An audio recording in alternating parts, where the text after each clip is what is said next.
Bismillahirrahmanirrahim. Assalamualaikum warahmatullahi wabarakatuh. Alhamdulillah. Wassalatu wassalamu ala rasulillah habibina wa syafi'ina wa qurrati a'yunina wa maulana Muhammad sallallahu alaihi wasallam wa ala alihi wa ashabihi wa tabi'ina lahum bi ihsanin ila yaumiddin, amma ba'd. Sahabat-sahabat fillah, perindu-perindu Allah Subhanahu wa taala. Cara menambah iman. Iman itu terkadang bertambah dan berkurang. Cara menambah iman adalah dengan kita duduk di majelis ilmu, berkumpul dengan orang soleh, dan juga beramal soleh. Sahabat-sahabat fillah yang dimuliakan oleh Allah Subhanahu wa taala. Iman adalah satu pokok utama penyelamat bagi kehidupan kita di dunia dan juga di akhirat. Tidak ada iman, akan menjadi gersanglah kehidupannya. Tidak ada iman, maka hidupnya akan seperti binatang. Tidak mengerti mana yang haram, mana yang halal, mana yang zalim, mana yang baik, mana yang mungkar, mana yang ma'ruf, dia tidak akan faham. Maka keimanan di dalam hati seorang hamba itu penting. Mula-mula iman itu muncul dari pengetahuan. Pengetahuan yang diyakini akan kebesaran Allah, pengetahuan tentang baginda Nabi Muhammad Rasulullah SAW diyakini di dalam hati, kemudian mengikuti perintahnya, mengamalkan sesuai anjurannya, maka ini adalah iman. Lah iman ini ada kalanya naik, ada kalanya turun. Al-imanu yazidu wa yankusu. Iman itu ada kalanya naik, bertambah, ada kalanya berkurang. Lalu bagaimana cara menambah keimanan? Cara menambah keimanan adalah engkau senantiasa menambah amal kebaikan. Tidak ada seseorang melakukan kebaikan kecuali terjaga keimanannya. Iman itu kan letaknya di dalam hati. Hati itu ibarat wadah yang suci, bersih, cemerlang, putih, maka nongkrong iman ada di situ. Ini umpama, nongkrong iman ada di situ. Sehingga kebersihan hati tersebut ditongkrongi iman yang sifatnya adalah suci, maka klop menjadi satu kesatuan, sehingga dari kemilau keindahan hati yang ada iman itu terpancar nyampe kepada tangannya, anggota tubuh manusia, terpancar kepada tangan kirinya, terpancar kepada mulutnya, terpancar kepada matanya, terpancar kepada semua anggota tubuhnya. Maka tidaklah orang matanya baik kecuali karena hatinya yang baik, yang ada keimanan kepada Allah. Tidak ada saat itu tangannya seseorang baik, mulutnya baik, yang diucapkan baik, itu semuanya kecuali pancaran dari kemilau hati yang indah karena keimanan kepada Allah Subhanahu wa taala. Maka agar supaya iman ini senantiasa terus berkembang, stabil, tetap berkemilau indah, maka jangan lupa amal soleh terus kita laksanakan. Apa amal soleh? Hadir majelis ilmu, hadir majelis zikir. Hadir majelis ilmu, majelis zikir ini momen untuk menambah keimanan kita. Momen untuk membersihkan hati kita yang nanti akhirnya iman kita tambah betah ada di situ. Majelis zikir, majelis ilmu, ketemu dengan orang soleh, ketemu dengan guru-guru mulia, ketemu dengan para habaib, ini belum semuanya akan menambah keimanan. Sehingga disebutkan ada salah satu ulama, beliau berkata, sungguh aku barusan telah bertemu dengan guruku. Aku barusan telah bertemu dengan guruku. Di saat aku bertemu dengan guruku sesaat, ini sudah cukup bagiku untuk ibadah 1 tahun. Maksudnya apa? Ada semangat ibadah 1 tahun. Nah ini ya, jadi seperti itu orang-orang soleh itu kalau sudah ketemu gurunya itu, maka semangatnya semakin tambah. Tambah 1 tahun. Nanti kalau mau redup lagi, ketemu gurunya lagi, nambah lagi ibadah lagi, bisa nambah lagi. Nah seperti itu. Karena ketemu dengan orang soleh itu hakikatnya bukan ketemu dengan orang soleh yang itu, tapi hakikatnya bertemu dengan pemimpinnya orang soleh, baginda Nabi Muhammad SAW. Tidaklah kita saat ini duduk dengan orang soleh, maka orang soleh sebelumnya duduk dengan orang soleh sebelumnya. Orang soleh dengan sebelumnya juga duduk dengan orang soleh sebelumnya, sampai terus sampai kepada pemimpinnya orang soleh, baginda agung Nabi Muhammad SAW. Pemirsa yang dimuliakan oleh Allah Subhanahu Wa Taala, jangan lupa untuk menjadikan keimanan kita stabil, yang ada di dalam hati kita semakin tetap istiqomah naik dayanya, tidak turun dayanya, maka biasakan beramal soleh. Duduk di majelis ilmu, kunjung silaturahmi dengan para ulama, dengan para habaib, ya. Dan tolong jangan melakukan sesuatu yang menjadikan hati kita kotor. Kalau sudah hati kita kotor, sedangkan iman itu putih, indah, memukau, maka ditaruh di wadah yang kotor, maka tidak akan memantul ke kanan kirinya.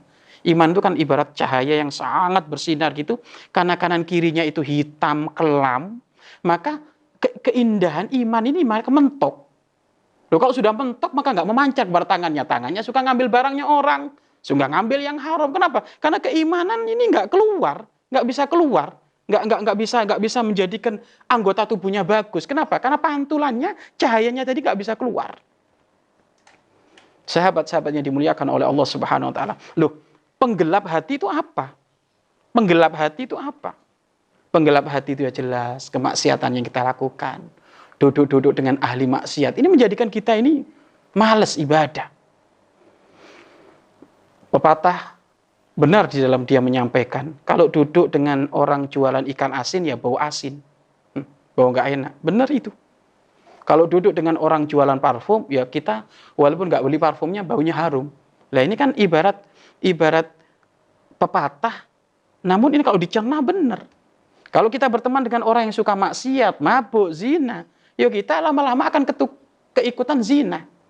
Memandang orang maksiat saja itu sudah nggak bagus, menjadikan hati kotor. Lalu bagaimana berkumpul, dialog dengan mereka, berinteraksi dengan mereka, bersahabat dengan mereka? Ini akan menjadikan hati kita lemah, keimanan kita akan melemah. Maka hindari berkumpul dengan orang-orang fasik, nggak ada perlunya. Kecuali kalau kita kumpul untuk berdakwah nggak masalah. Tapi kalau berkumpul dengan muamalah nggak ada perlunya. Berkumpullah, bertemanlah dengan orang-orang yang makrifat kepada Allah. Orang yang senantiasa menjaga hatinya.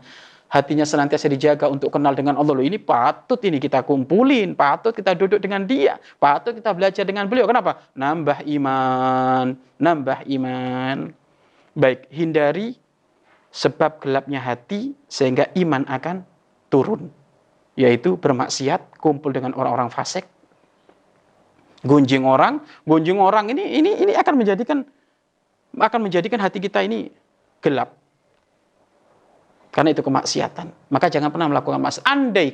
Andaikan kalau kita melakukan maksiat, segera tobat, sehingga yang tadinya hati itu ibarat wadah yang putih cemerlang karena ada kemaksiatan yang kita lakukan akhirnya menjadi hitam, maka di saat kita terjumuh dalam kemaksiatan wadah itu menjadi hitam, maka segera tobat kepada Allah sehingga terhapus lagi, tetap menjadi cemerlang, tetap menjadi bersih, sehingga pancaran cahaya keimanan itu keluar kemana-mana, ngeluber kemana-mana, sehingga semuanya menjadi anggota tubuh yang baik.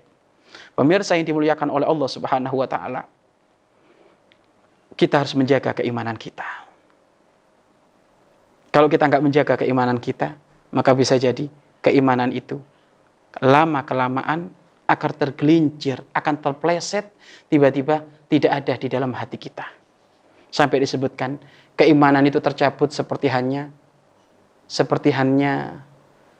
sulaman tikar yang tercabut.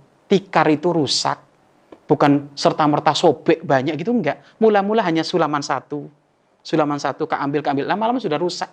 Nggak jadi tikar.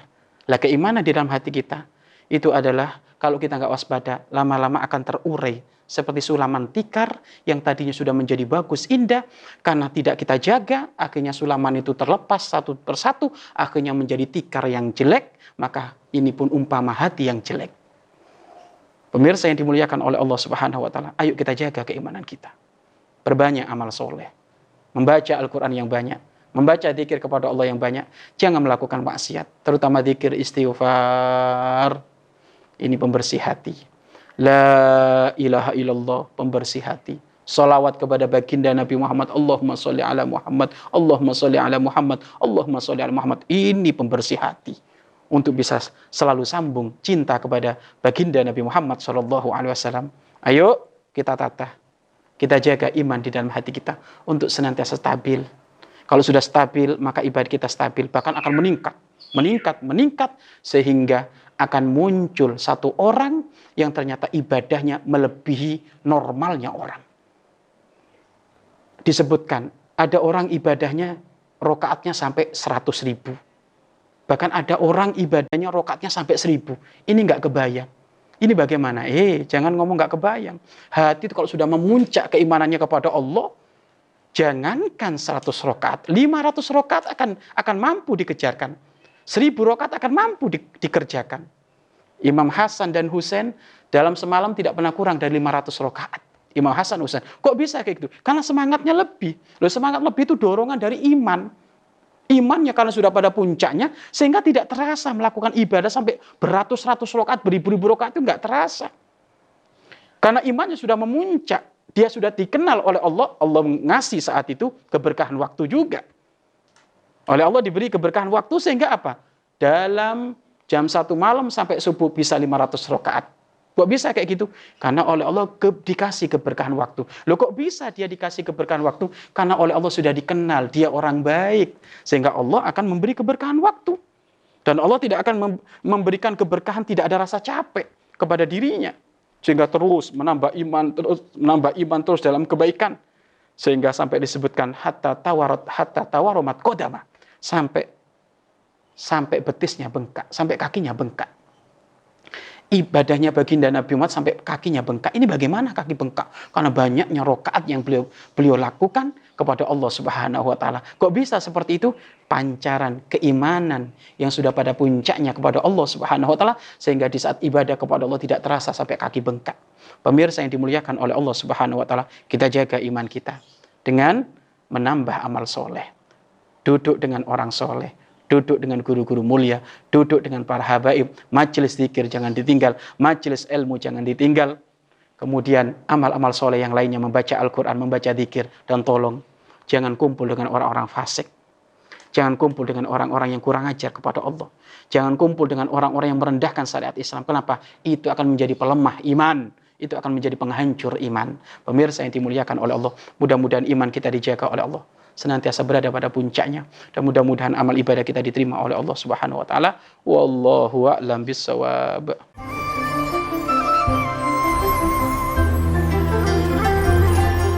Sahabat Al-Bahjah TV, setelah menyaksikan video ini, jangan lupa bersolawat kepada baginda Nabi Muhammad. Shollu ala Nabi Muhammad. Allahumma sholli alaihi wa ala alihi wa sahbihi.